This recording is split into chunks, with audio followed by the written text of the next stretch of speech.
자, 딕앤캐리 모형을 조금 더 정확하게 이해를 하기 위해서요. 실제 예시를 가지고 여러분들에게 딕앤캐리 모형을 어떻게 쓰는지 한번 보여드리겠습니다.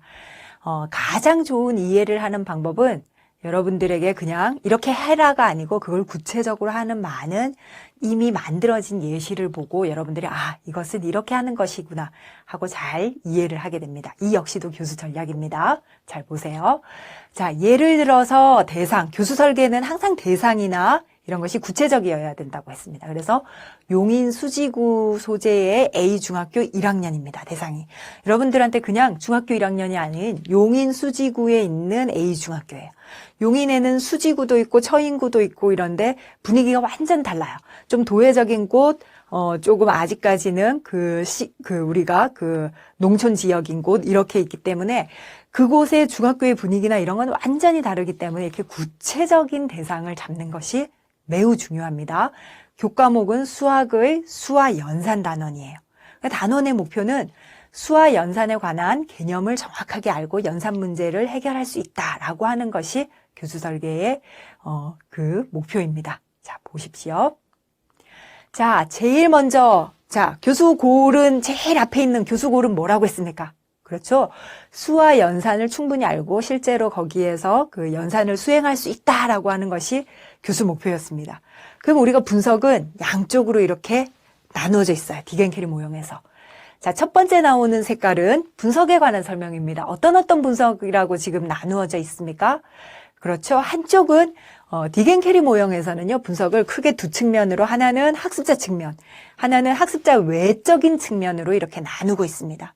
학습자 측면은 여러분들이 학습자에 대해서 분석해야 되는 게 뭐가 있었습니까? 학습자의 인지적인 특징, 정의적인 특징, 그다음에 신체적인 특징, 그다음에 사회적인 특징 등등 분석할 거 많았죠? 그러면 학습자 분석 말고 우리가 교수 분석이라고 교수 학습 이렇게 되어 있는데 양쪽으로 나눠져 있는데 교수 분석에선 뭘 해야 될까요? 에디 모형에서 어널리시스를 생각해 보십시오. 어떤 게 남아 있습니까?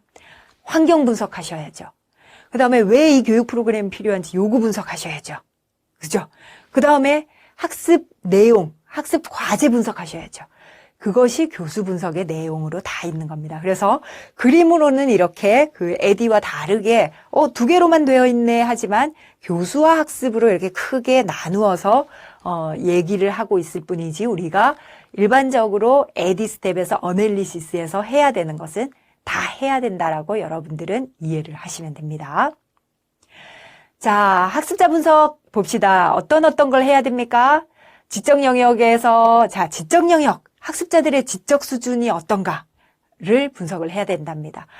여러분들이 특히 수학에서 중요한 것은요, 이 친구들의 출발점 수준이에요. 자, 수학과 같은 교과는 대표적으로 어떤 교과라고 했습니까? 아까 위계가 있는 교과라고 했어요. 1차 방정식을 모르면 2차 방정식을 잘 알 수가 없어요. 그렇기 때문에 출발점이라고 하는 것은 현 수준이 어떤가라는 거예요. 그래서 지금 출발점을 봤더니 우리 반에 있는 30명의 학생 중에서 20명은 제대로 기본 선수 지식이 있는데 나머지 10명은 선수 지식이 제대로 되어 있지 않더라. 이런 걸 지금 분석을 하시라는 겁니다. 왜냐하면 이 분석이 제대로 되어야지 가장 최적의 교수 전략을 뽑아낼 수 있기 때문이죠. 그 다음에 사전 지식은 어떤지, 그 다음에 이해 능력은 어떤지 이런 것들을 지적 영역 부분에서 분석을 하셔야 돼요. 그럼 태도는 어떤지, 학습에 대한 태도는 어떤지, 동기는 어떤지 뭐 이런 것들. 그 다음에 사회적 행동적인 특징에서 어떤 다른 사람들과의 관계는 어떤지 등등 분석할 수 있는 많은 요소를 이런 분석을 통해서 학습자에 대해서 이해를 하셔야지만 여러분들이 최적의 교육 프로그램을 설계를 할 수 있습니다. 이 학습자들에게 꼭 맞는, 그죠? 자, 학습자 분석했으면 딕앤캐리에서는 반대적인 측면이 뭐라고 했습니까? 교수 분석입니다. 이 교수 분석은요, 가장 크게 학습과 반대되는 교수자, 사람이라고 보시지 마시고요. 이 교수자가 해야 되는 많은 일에 해당되는 게 무엇인가 이렇게 생각을 하시면 됩니다. 그래서 이 교수 분석에는요, 가장 우선적으로는 무엇을 가르치는가이기 때문에 과제 분석, 우리가 그냥 에디 모형에서는 과제 분석이라고 얘기했던 것이 여기 들어갑니다. 그래서 교수 분석에서 가장 기본적으로는 이것이 수학에서 우리가 수화 연산 단어는 우리가 학습 유형에서는 뭐에 해당되는 건가요? 주로 지적 기능에 해당되는 거겠죠? 그래서 지적 기능이고 학습 목표를 계열화를 합니다. 쪼개가지고 옆으로 일단 뭘 먼저 배우고 이렇게 쪼갠 다음에 그다음 수학이기 때문에 어떤 식으로 또 더 하위 기능을 분석해야 된다고 했습니까? 아래로 요걸 알기 위해선 그 전에 뭘 알아야 되지? 요걸 알기 위해선 또 그 전에 뭘 알아야 되지? 하는 하위 기능 분석을 해야 된다라고 했습니다. 이게 바로 과제 분석의 내용이었죠? 자, 지난 시간에 배웠던 거 잘 리마인드 하시기 바랍니다. 그래서 여기 하위 기능 분석을 하면요, 이렇게 하위로 계속 나올 수 있습니다. 보면은 여러분들 수학 같은 경우는요, 하위 기능 분석을 하다 보면 아래로 계속 나가다 보면은 뭐까지 나오냐면, 선생님 그럼 수학은 이렇게 계속 하위에 분석할 거를 보면요, 나중에는 숫자를 안다, 이것까지 가야 되는 거 아닌가요? 이런 질문을 하실 수도 있어요. 그런데 실제로 우리가 항상 어디까지 분석을 하위를 계속 파서 들어가는가 하는 부분은 지금 중학교 1학년 수업이면 중학교 1학년의 요 수준에서 어느 정도까지를 그 이전 학년에서 어느 정도까지를 했는가를 정도를 가지고 하위 기능을 분석을 하는 것이지 중학교 1학년 수업을 하면서 저기 초등학교 1학년이 해야 되는 것까지 분석을 하시라는 얘기는 아닙니다.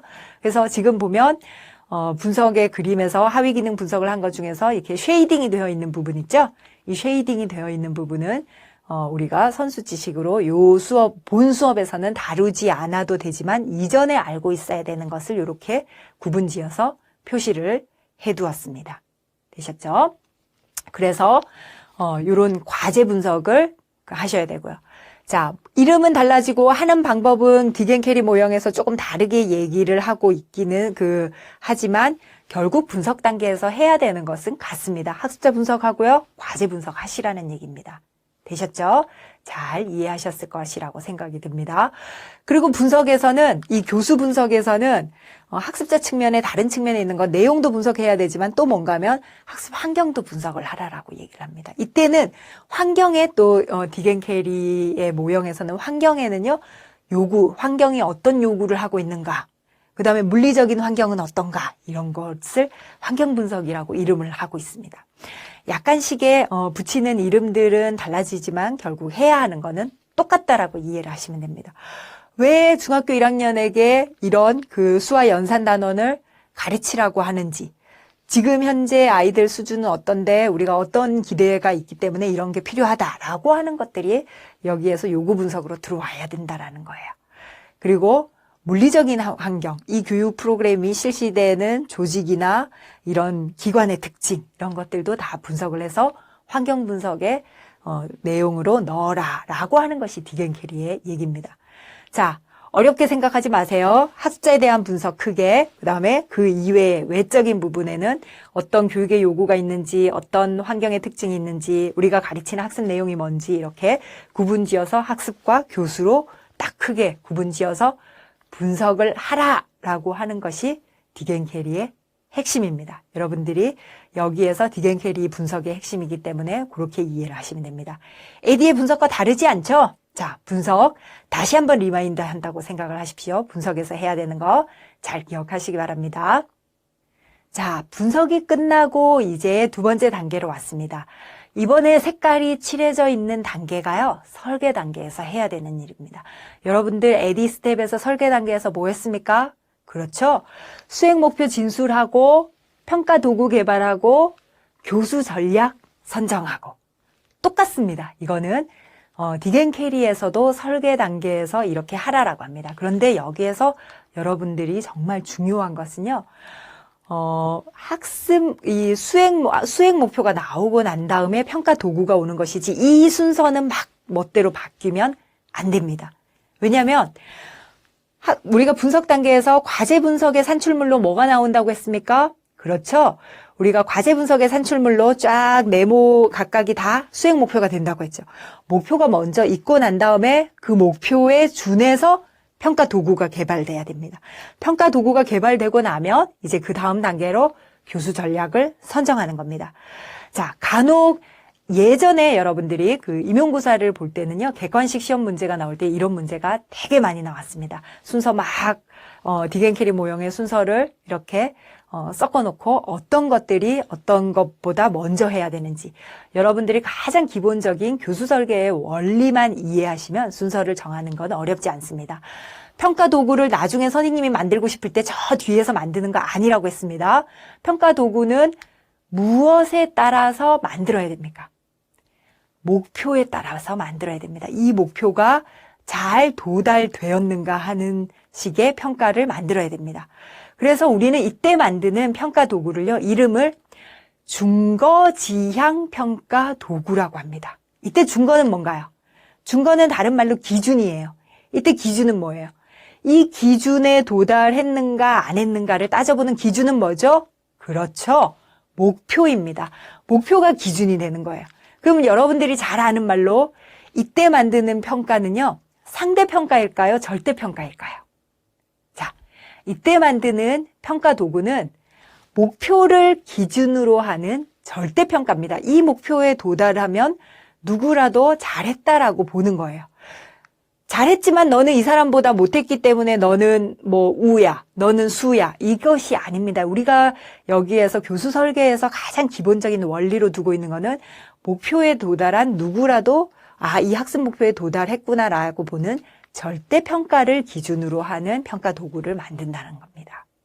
이게 교육의 원칙이에요. 우리가 세워놓은 목표에 도달을 하면 교육은 효과적이다라고 보는 거예요. 그런데 여러분들의 많은 경우에서 우리가 지금 현재 어떤 그 실정들이 대입이나 이런 것들이 실제로 보면 목표 기준에 절대평가를 하는 과목도 있지만 그렇지 않은 상대평가를 하는 등급제를 매기거나 이런 게 훨씬 더 많죠. 그러니까 약간은 현실이 주는 안타까운 부분인데 실제 교육이라는 것은 이 목표에 달성이 되면 이 교육은 잘 이루어졌구나라고 보는 것이 맞는 것입니다. 이상과 현실이 조금 따로 노는 현실이 조금 안타깝기는 한데 차차 우리 미래가 개선될 것이라고 기대를 하면서 배워보도록 하겠습니다. 자, 그래서 이때 평가가 뭐라고 한다고요? 자, 준거지향 평가라고 한다라고 얘기했습니다. 준거지향 평가 도구를 개발하는 겁니다. 설계 단계에서. 자, 그리고 교수 전략을 개발을 해놓는다라고 얘기했죠. 자, 설계 단계에서 해야 되는 일 잘 정리하시기 바랍니다. 자, 보십시다. 여러분들 여기 쭉 적어놓은 게 뭐예요? 그렇죠? 아까 우리가 과제 분석을 통해서 나온 것입니다. 과제 분석을 통해서 네모 막 복잡한 네모들이 아래로 계속 있었던 거 있죠? 그것을 이렇게 쭉 설계 단계에서 이제 설계서를 쓰면서 썼어요. 이건 이해하기 쉽게 한 단계 한 단계 그 네모가 내려올 때마다 1.1, 1.1.1, 1.1.1.1 이렇게 붙여놨어요. 여러분들이 그림으로 되어 있던 거를 설계서를 쓰실 때는 보다 더 명시적으로 이렇게 요건 요거의 하위에 있는 목표야 이렇게 하면서 이렇게 번호를 붙여서 이렇게 수행 목표를 진술을 하셔도 좋습니다. 그런 다음에 이렇게 목표가 나오면 목표에 맞게 바로 평가를 계획을 하라라고 했었죠. 자, 그래서 각각의 목표가 무슨 평가를 할 것인가를 다 따져서 종합적으로 이런 평가 도구를 설계를 하는 겁니다. 문항도 이때 미리 다 만들어 놓고요. 여러분들이 이런 종합적인, 그래서 다 따져보니까 몇 문항의 수행평가가 전체 몇 프로가 될 거고 어쩌고 하면서 이렇게 평가를 전체적으로 이제 종합을 해서 총점은 어떻게 내겠다라는 것을 지금 다 결정을 해놓는 겁니다. 선생님이 무조건 나는 지필평가를 여기서 몇 프로 하겠다, 여기는 수행평가를 몇 프로 하겠다라고 정하는, 임의로 정하는 것이 아니고요. 아까 목표를 가지고 다 따집니다. 요 목표는 1.1의 목표는 지필로 하는 것이 맞다. 그 다음에 요거는 지필로, 요거도 지필, 요거는 수행으로 하는 것이 더 좋겠다. 이렇게 따져봐서 나오는 수치라는 거예요. 자, 이상적으로 우리가 평가 도구를 설계하는 것은 각 목표에 따라 어떤 평가를 할 것인지를 정하고 이런 종합을 도출하는 것입니다. 자, 그렇게 하고 이제 우리가 설계 단계에서 교수 전략을 마지막으로 정하는데요. 이 교수 전략은 여러분들이 어떻게 정한다고 했습니까? 선생님 마음대로? 아니죠. 이 교수 전략은 구체적으로 아까 분석한 내용을 특히 학습자 분석에서 많은 시사점을 가질 수 있어요. 그래서 우리가 수업의 도입 부분에는 어떻게 동기부여를 할 것이고, 어떻게 선수 지식을 상기할 것이고, 만약에 출발점 수준이 다르면 어떤 식의 전략을 쓸 것이고, 이런 얘기를 해야 되고요. 그 다음에 본격적인 수업의 전개 부분에서는 학습 내용 제시는 어떻게 하는 것이 효과적인지, 학습 안내는 어떻게 하는 것이 좋은지, 이 학습자들은 뭘 좋아하더라, 그러니까 어떤 예를 쓰는 것이 좋겠다, 그래야지 기억을 잘하고 부호화를 잘하고 할 것이다, 이런 생각들을 여기에서 다 결정을 해서 정리를 해두는 것이 교수 전략의 결정입니다. 자, 피드백은 어떻게 줄 것이다, 어떤 식으로 학습자들을 강화할 것이다, 마지막에는 어떤 평가를 하고 정리하는 전략을 쓸 것이다, 요런 것들을 다 요 단계에서 계획을 하는 겁니다. 선생님이 하고 싶은 대로 정하는 거 아니라고 했습니다. 어떻게 정한다고요? 분석의 내용을 가지고 아주 과학적으로 근거를 가지고 정하셔야 됩니다. 되셨죠? 자, 교수 전략 결정하는 것도 여러분들이 잘 기억하셔야 됩니다. 자, 세 번째, 우리가 에디 스텝하고 디겐캐리 모형은 거의 같이 갑니다. 자, 분석했고요, 설계했고요, 그 다음 개발입니다. 디겐캐리 모형에서도 이렇게 개발의 단계를 이렇게 두고 있습니다. 자, 수업 자료나 이런 그 학습 자료 또는 다양한 이런 개발물들이 있으면 이 단계에서 우리가 개발을 실제로 실행을 합니다. 그런데 여러분들이 눈여겨보셔야 되는 것은요, 이 디겐캐리 모형의 개발 단계에 교수 자료 개발한 다음에 뭐 하라라고 되어 있습니까? 그렇죠. 형성평가를 꼭 실시하고 그것을 가지고 어떤 개선이 있으면 개선점을 수정 보완을 해라, 이렇게 되어 있죠. 맞습니다. 여러분들이 어떤 수업에서 필요한 수업 자료를 만들었다고 해서요, 그것을 바로 본 수업에 적용을 하시라는 얘기가 아닙니다. 항상 파일럿 테스트를 하셔야 돼요. 이거 요즘에 학생들이 주의 집중하는 시간이 짧다고 내가 분석을 했어요. 그래서 그러면은 좀 학생들의 주의 집중을 많이 끌 동기 유발의 요소를 많이 만들자. 이게 나의 설계 단계에서 나온 교수 전략이었어요. 그러면 그것을 토대로 해서 동영상을 가지고 학생들의 주의 집중을 하는 것을 개발물을 만들었어요. 그러면 바로 갖다 써야지가 되면은 실수할 확률이 높아요. 그래서 반드시 어떤 소집단이나 어떤 다른 대상들을 놓고 테스팅을 해보는 거예요. 자, 이거 어때? 확실히 주의 집중이 이끌어져? 아니, 너무 긴 것 같은데 이 역시도 좀 지루한데? 이런 피드백을 받아서 수업 자료를 개선을 해서 다시 본 수업에 들어가시라는 겁니다. 이것이 개발의 핵심이에요. 자, 모든 단계에서 디겐캐리 모형은 위에 이렇게 쭉 보면요, 형성평가를 하라라고 되어 있습니다. 각 단계에서 분석의 단계도 자꾸 리뷰하고 분석이 잘 되었는가 살펴보고요. 그 다음에 설계 단계도 우리가 설계를 잘하고 있는가를 자꾸만 리뷰해보라는 것이 그 형성평가입니다. 그런데 직접적으로 개발 같은 경우는 바로 뒤에 이런 반드시 개발물에 대한 형성평가의 과정을 거쳐서 본 수업을 하라라고 이렇게 명시적으로 그려져 있습니다. 잘 기억하시기 바랍니다. 여러분들이 실제 교수 설계를 할 때 교수 자료를 만들거나 이러면 바로 적용하시지 마시고 뭔가를 테스팅을 해보고 그 교수를 실시를 하셔야 된다는 겁니다. 자, 그 다음으로요, 여러분들이 우리가 디겐캐리 모형에서 하나 특징적으로 기억하실 부분이 있습니다. 여러분들 다음 단계가 뭐가 되어 있습니까? 자, 총괄평가의 실시 이렇게 되어 있습니다. 평가, 제일 마지막에 이제 남은 게 메모 하나밖에 없어요. 그러면 여러분들이 생각할 때 이상하다. 에디 모형에서는 분석, 설계, 개발, 적용이 있는데 적용이 빠져 있고 바로 평가가 들어가네 라는 생각을 하실 겁니다. 자, 이 디겐캐리 모형은요, 실제로 교수 설계는 일반적으로 에디 스텝을 따른다고 보시면 됩니다. 그런데 이 디겐캐리 모형은 실제 교수 설계를 하는 설계자들에게 좀 도움이 되도록 만든 그 교수 설계 모형, 실제적인 개발자들에게 도움이 좀 많이 되는 교수 설계 모형입니다. 그래서 실행을 하시는 분들은 아마 따로 있을 것이다라는 전제를 가지고 실행은 했다라고 가정을 하고 실제 이제 교수자들이 교육을 실시했다라는 가정을 가지고 그러면 이제 교수 설계한 사람들은 그 다음에 뭘 해야 되겠는가 하고 바로 이렇게 평가가 나오는 것입니다. 그래서 이 모형 자체에는 그림에는 빠져 있는 것이 무슨 단계라고요? 적용의 단계입니다. 그렇지만 교수 설계 단계에서 적용이 없다는 얘기는 아닙니다. 이 딕앤캐리 모형은 교수 설계를 하는 사람들이 조금 따라 단계를 보시면서 하기에 편리하게 만들어져 있는 교수 설계 모형이기 때문에 그 부분을 생략해서 그려놓은 것입니다. 이해하셨죠? 자, 적용이 생략되어 있지만 우리가 교수 설계 일반적인 단계에서는 적용은 분명히 있는 것이라고 이해를 하시면 됩니다. 여러분들 그림에 그래서 임의로 적용을 하나의 네모로 넣어두셔도 좋을 것 같아요. 그래야지 교수 설계의 전 단계를 잘 이해를 하시니까요. 자, 마지막 단계는 뭐라고 했죠? 교수 설계. 그렇죠. 평가입니다. 교수 설계에서의 평가는요, 여러분들이 아까 일반적으로 그냥 수업을 마치고 치는 지필시험보다는 훨씬 큰 범위로 생각을 하라라고 얘기를 했죠. 자, 교수 설계의 평가는 어떤 것들이 담겨야 됩니까? 어떤 것들이요? 그렇죠. 교수 설계에서는요, 그 교육 프로그램이 잘 만들어지고 그래서 잘 실행이 되었는지를 평가하는 것이에요. 그래서 이때는요, 단지 학생들이 목표에 달성해서 시험을 잘 받는가 하는 부분만을 보시면 안 됩니다. 그 부분도 물론 중요한 부분이에요. 그 부분은 주로 뭐에 해당되냐면요, 효과성에 관한 평가예요. 이 교육 프로그램이 효과적이다라고 얘기를 할 수 있으면 뭐에 도달해야 된다고요? 모든 학습자들이 학습 목표에 도달을 하면 효과적이다라고 얘기할 수 있어요.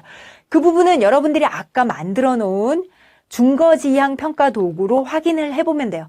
준거지향 평가 도구를 가지고 실제로 적용하는 단계에서 학생들이 교육을 받으면서 중간고사, 기말고사를 쳤더니 다 좋은 점수를 받았다. 아, 그럼 이 교육 프로그램 효과적이구나. 이렇게 얘기할 수 있어요.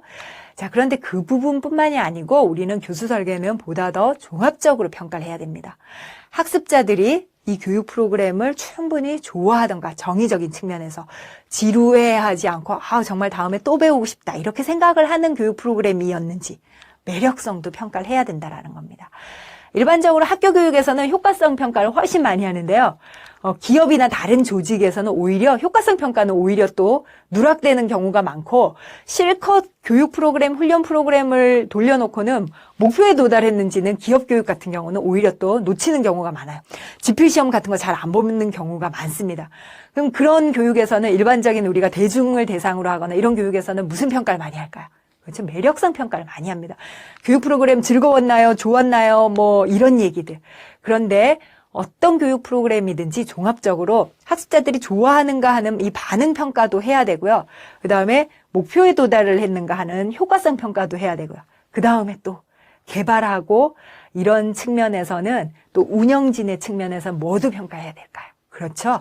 효율적이었는가? 얼마나 들어가는 노력이나 사람들의 어떤 인력이나 시간이나 이런 것들에 대비해서 효과를 판단을 했을 때 우리가 이 교육 프로그램을 효율적이다라고 얘기할 수 있는가 하는 것들을 종합적으로 평가를 하셔야 됩니다. 그래서 총괄평가라고 얘기를 할 수 있는 겁니다. 자, 평가가 이루어졌습니다. 그럼 이제 여러분 뭐 하셔야 됩니까? 이제 다 끝났다. 손 놓고 끝. 이렇게 하시면 됩니까? 아니죠. 교수 설계의 속성, 특성이 어떻다고 했습니까?